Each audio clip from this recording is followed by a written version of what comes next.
Regresamos a clase ejecutiva, estamos analizando la Unión Europea con el embajador, jefe de delegación de la Unión Europea en Argentina, Su Excelencia Don Alfonso Díez Torres. Embajador, la pregunta que le deseo hacer es, estimo muy importante, porque se refiere al grado de cohesión interna de la Unión Europea relativa al proyecto común, es decir, a esa armonización regional que hoy más que nunca, bueno, está probándose. Y eso tiene repercusión también, evidentemente, en el sistema monetario europeo. ¿Cuál es el grado de cohesión interna que vive la Unión Europea hoy, digamos, no tanto a nivel de decisión de la calle, sino al nivel de decisores jefes de Estado, ¿no? Los últimos acontecimientos en Europa, en la zona euro, han sido percibidos e interpretados por algunos como una crisis de la propia zona euro, una crisis o un cuestionamiento del propio proyecto de la moneda única, e incluso algunos han querido ir más lejos y considerado que lo que se cuestionaba era el propio proyecto de integración europea. Posiblemente son interpretaciones que extrapolan una situación difícil, real, que no se puede ignorar, pero creo que es importante saber y reconocer que tanto el proyecto de integración europea como el propio proyecto de creación de la moneda única son dos proyectos sólidos, consolidados y que en sí no están en cuestión. La propia historia de la Unión Europea muestra que es en gran o en buena medida parte de la superación de las crisis que ha ido atravesando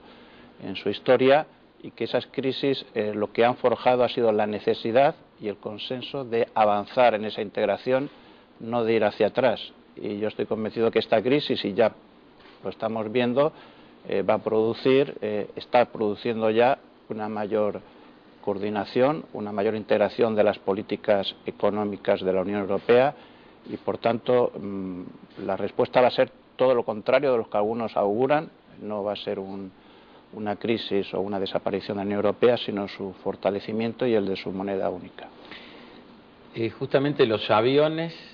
vuelan gracias a la resistencia que le opone el aire, ¿no es cierto? Esto lo vemos cuando sacamos la mano, cuando vamos a andar en coche, sacamos la mano, y dependerá de cómo ponemos la mano para irnos para abajo o para arriba. Justamente esa prueba, esa resistencia que opone el aire, o esa resistencia que opone cualquier situación contraria, como se está viendo hoy, bueno, esta adversidad, mediana adversidad, puede llegar a fortalecer a la Unión Europea, que representa más del 20% de la economía mundial. Por eso tiene gran repercusión en Argentina, en toda nuestra región en Argentina, y quería, si usted me permite, embajador, preguntarle acerca justamente del enfoque de la Unión Europea como grupo, no como países distintos que lo componen, sino como grupo, yo lo pregunto, respecto a las negociaciones que aseguran, digamos, por el tema de seguridad energética, seguridad alimentaria. Es un enfoque, digamos, de Unión Europea con negociaciones por país, por bloques regionales. ¿Cómo lo encaran? ¿Cómo lo piensan encarar? Le estoy hablando hoy y a brevísimo plazo. La Unión Europea ha desarrollado una estrategia frente a la crisis. Esa estrategia, que es una estrategia económica, lo que denominamos la estrategia 2020, tiene también, y es fundamental, un componente exterior. Frente a lo que algunos podrían creer, la crisis en Europa no se traduce en una tendencia, en un deseo hacia un replegamiento en sí misma, sino en una apertura, y en ese sentido creemos que para evitar errores en crisis anteriores es necesario combatir tentaciones proteccionistas, y por eso la Unión Europea propugna en el marco de los nuevos foros de gobernanza mundial, como son el G20, medidas de reforma de los sistemas financieros, económicos, pero siempre bajo la perspectiva de una economía abierta y de promover el comercio, porque entendemos que el comercio genera riqueza, genera empleo. Y esa es la visión que la Unión Europea lleva a los foros internacionales, reconociendo también que se están produciendo cambios significativos en los equilibrios mundiales, con cada vez mayor importancia de las economías emergentes, que debe también tener un necesario reflejo en esas instituciones y en esa gobernanza mundial que todos debemos colaborar a que sea cada vez más armoniosa y donde se tengan en cuenta y armonicen los diversos intereses. Supongo que es complicado, siempre, como simple ciudadano, infiero y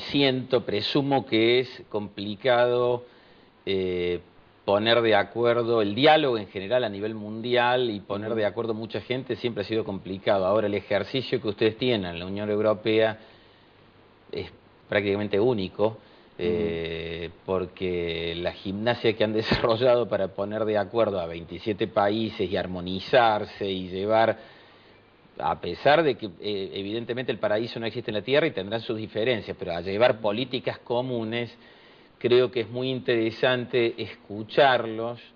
digo a ustedes que han desarrollado, vuelvo a repetir y a usar la palabra gimnasia de diálogo interno, porque creo que eso puede ser muy interesante, me permite este comentario, para todo el mundo, sobre todo en un momento donde el cerrarse puede significar también interrumpir diálogo. Al interrumpir comercio se interrumpe el diálogo, al interrumpirse el diálogo se interrumpe la confianza muchas veces. Embajador, discúlpeme esta disquisición, pero yo tengo la gracia de Dios de recibir gente como usted y a veces esto es inspirador, muchas veces es inspirador. ¿Me permite ir a una pausa? ¿Cómo no? Vamos a una pausa y enseguida volvemos con más análisis de la Unión Europea, parte 2, aquí en Clase Ejecutiva.